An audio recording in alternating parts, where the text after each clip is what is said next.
Welcome to another episode of I Know Jax, the show where we focus on the fun side of Jacksonville. Now, when it comes to food and really good food, Jacksonville continues to grow. I think this year has been the year when Jacksonville has put itself on the map for foodies.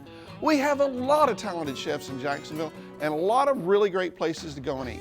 Now, here on I Know Jax, we've made it our mission to make sure we do stories about restaurants and chefs in the Jacksonville area. Today, we're going to St. John's Town Center to visit Ovinte. Today we're going to make our Pesce di Ovinte, which translates into fish of the day. Basically. Fish of the day. Yes, sir. So this gives us the opportunity to source out the freshest, most local fish. Right. We buy it in very small amounts at a time. We keep it moving, so it's always fresh and it's always the best quality. Cool. Which fish are we going to do today? So today we have triggerfish. Triggerfish is obviously a local fish, relates most closely in flavor, I would say, to snapper, but with firmer flesh. Okay. A very clean, sweet flavor. Cool. We like firm flesh. Absolutely. Chef Brennan told me that the triggerfish looks sort of like sheep's head, but without the teeth. He's using a blend of canola oil and butter. When the temperature is right, the fish goes into the pan with salt and pepper. So temperature's just right. I don't have to worry about this fish sticking at all. Cool. And I'm going to season That's what the happens to backside. me at home every time, man.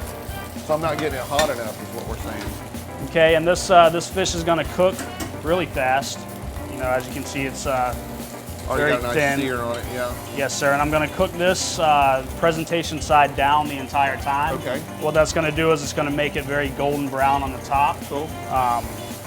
Very easy to do with you know, small fillets like this. Then the fillet goes into the oven for about 2 minutes. But there's no rest for the wicked. Chef gets to work on the veggies. So I put together the other components. You guys always of the amaze dish. me at how well you multitask. I'm an amazing single tasker, but I can't do two or three things at the same time to save my life. Yeah, you have to, I joke around with people, I think you have to be a little ADHD, you know, to a certain extent. Okay, Yep. good. Well, I should be good at it then. Yeah. My wife says that all the time. Dude, concentrate. He's using veggies with mild, earthy flavors like golden beets, Yukon potatoes, blanched Brussels sprouts. He's going to add red beets to the dish, but since we don't want everything to turn pink, the red beets get heated in the oven. He also checks the fish fillet. It's done. Chef Brennan deglazes the pan with some white wine and a little bit of vegetable stock made in-house. He finishes it off with butter and fresh chives. As you can see, I'm seasoning very lightly as I go. Right. You know, never In too layers. heavy all Right. at once. Yeah. I got a heavy hand when it comes to that. And as you can see, that stock and the butter, they emulsify. Right. And you're basically making a little pan sauce there. Time to plate the fish. At the bottom, a cauliflower puree is put on the plate. Then he gently places the veggies on top of the puree. It is important to color within the lines for this work of art. And now the red beets get added too. Gently lay it over the top there. So this is micro basil. Correct. And we keep it living. We keep it in the little planters. The quality stays better that way, and you get a longer shelf life. Exactly. Some extra virgin olive oil out of Georgia, and a little salt and pepper. Olive oil from Georgia. See, Yes, us sir. Georgia boys can do some farming, man. You know, there's little gems all over the place. You just gotta know where to find it. Okay, and that goes over the top. And we finish with a little bit of that same olive oil. And there it is. Beautiful. Pesce di Ovinte.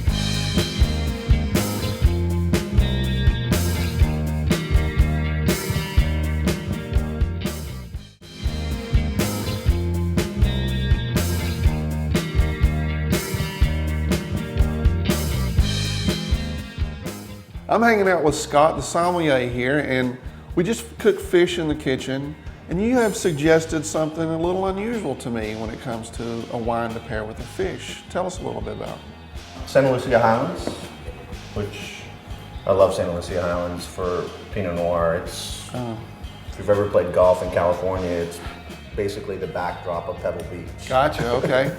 Not a bad place to be if you've got to be somewhere. Yeah. Very cool. It's awesome. But the Santa Lucia Highlands, to me, gives you that rich, ripe component. Cool. Along with that earth backdrop. So I think it does well with fish because then you're getting just the fruit with the fleshy, sweet, white fish. Like, do you have a night where you do tastings or education of any type? We do a theme tasting every month. It's the third Wednesday of every month. We're featuring a tasting this coming up week with Jet Steele, who's a good friend of ours. He's got a local tie here. He does. Yeah. He lives here a good bit. Yeah. Him and I met. I always think he has a porno name. I'll always tease about that. We've actually reviewed some of his wines on the show, and I think I made that joke a little bit, maybe too long. His middle name, which a lot of people don't realize, and the reason that it seems like that kind of name, he's Indian. Okay. So Jedediah gotcha. Tecumseh Wow. is his name. There are no blocks left on the forums for him, man. That's the coolest name in the universe. Ovinte is, of course, known for their great wines and the great food that we've prepared back in the kitchen. But they're also really known for their tapas. They've got a great salad. Here's something called arancini, which is risotto cheese, and it's breaded and deep fried and then garnished with a quail egg, which is pretty fancy. Then there's a chorizo that's cooked in red wine, and we've got fried artichokes with a lemon thyme aioli, which is pretty fancy as well. And something here that I haven't tried before, but I really love is caper berries, but I've never had them deep fried, and that's really cool. And that's with almonds that are dusted with paprika and olives. All that's pretty cool. You can get a lot of dishes and share it with friends, and of course have at least a bottle or two of wine, right? I'll see you guys out at Ovinte, hanging out in the bar.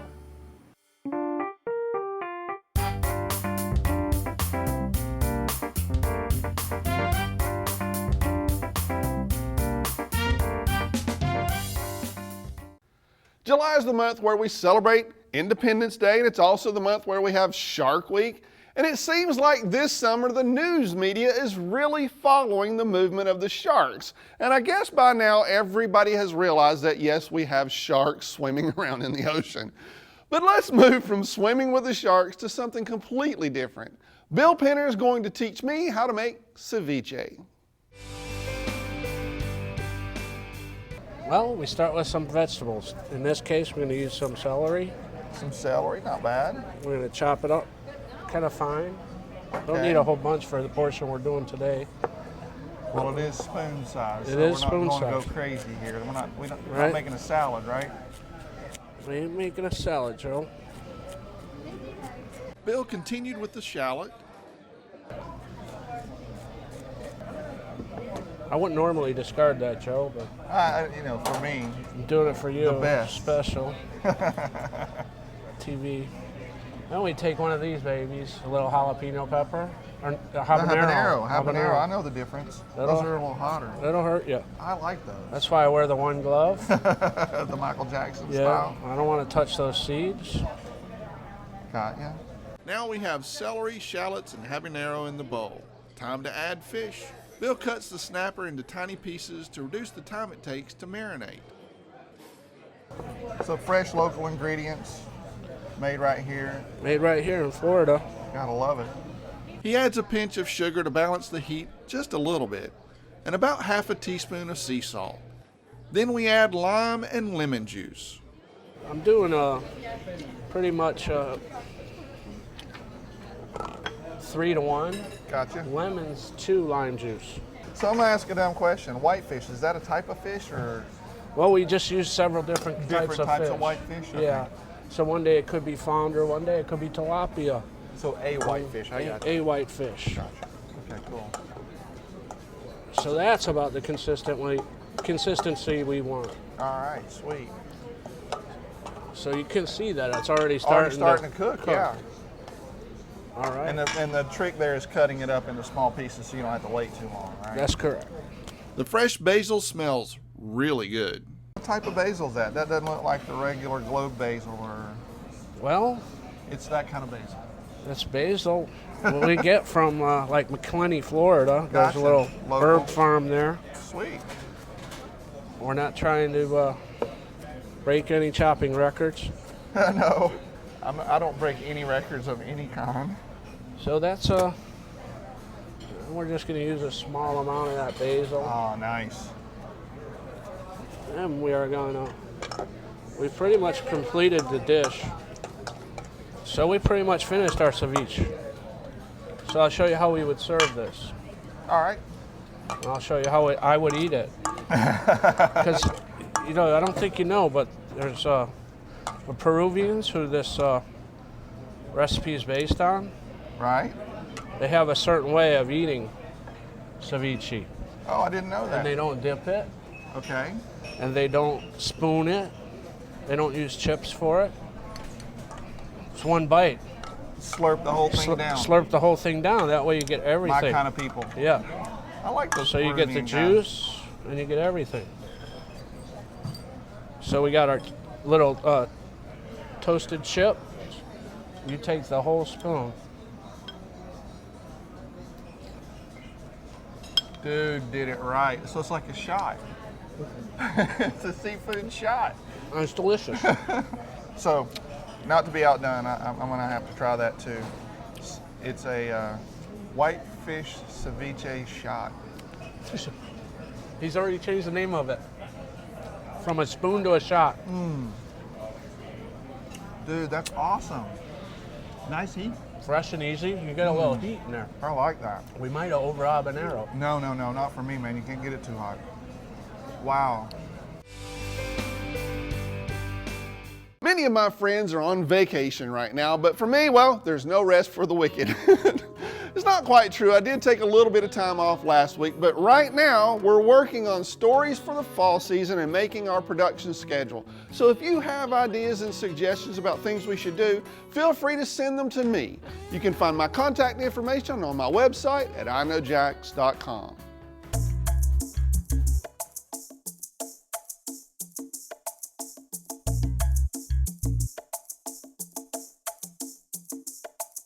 Hi, I'm Carla Michelle and it's Jacksonville. It's summertime and it is hot. So what do you do when it's hot? Ice cream. That's right, we're here at Dreamette and a lot of people say it's the best ice cream in town. Let's give it a taste. What do you like about this place? The ice cream. The banana split with everything on it.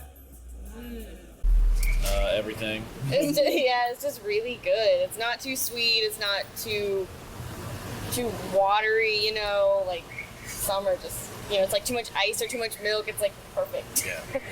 they have it down to a science. You can just ask any of our customers because we kept it the same way as they made it back in the 40s and 50s. We hadn't changed anything. We kept all our recipes the same. The ice cream, we use the highest quality we can get, so we don't cut corners. We try to keep the quality up. Cherries, chocolate, walnuts, bananas, strawberry, pineapple, vanilla ice cream. They've been here forever. It's just a cool atmosphere, you just walk up to the window, you get what you want, you can eat it here, take it home. They got a bunch of choices so many choices, and it's local. It's like just the local, buy local, eat local. It's not like Dairy Queen. So it's good. So you come here. Why is it your favorite spot? Because I support the local economy in Jacksonville, and a lot of people really don't know it's here. But if you go online and you surf the net like I do a lot, you'll find out about the local things, and I like to bring in the economy to the local area. Summer, spring, what? The place is crowded. Even if it's cold, rainy, whatever. I'm serious, it is. So how does it feel that it's still here after all this time? Oh, wonderful. And to see all the pictures of when I was coming, when I was a little girl, because I'm 60 plus. No, it is. It's wonderful. It really is. And so I'm glad they're expanding. Did you go on any dates up here? Oh, yeah. Absolutely. I mean, this is where you came if you went out to get a hamburger. And back then it was out on Penny Burgers over on St. John's Avenue. Then you came here for your dessert. But you're way too young to remember that, honey. Okay. Started in 1948. It was originally called the Creamette. The story has been told that sometime it was changed to the Dreamette because there was actually no cream, so they had to change the name. That's the story I've been told. And I was able to purchase this Dreamette in 2008 from a friend of mine. And that's how I've had it for 4 years, and we're keeping the train rolling here. And you actually used to come here as a boy, is that right? I did. I grew up over here on this side of town, so I've been coming here since 1971. And everybody knows it, and it's a lot of work on your own business, but I really enjoy it. I work usually 7 days a week, but it doesn't bother me, and I just like meeting the people that come up here, and they tell their stories about how they come here as kids, and they still come back, and they can't believe it's still here, and it tastes just as good as it did when they came as a kid. People who now have it are just like the people who had it back when I was a kid. And it's wonderful. It really is. It's really great. Is it the best? You'll have to find out for yourself. I'm Carla Michelle with I Know Jax in Murray Hill.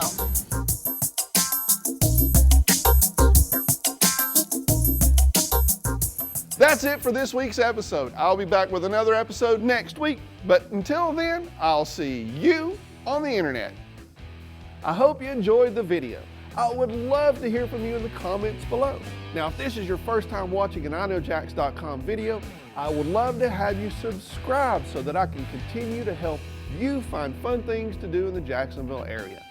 Every weekday, I do a daily video update to remind you of the things that are happening this week. Plus, we do features on great restaurants in the River City and a weekly video calendar of events to help you plan for awesome experiences. And last but not least, every week we create a new full-length episode on all the best places to eat local, drink local, and be local. So subscribe, and I'll see you again soon.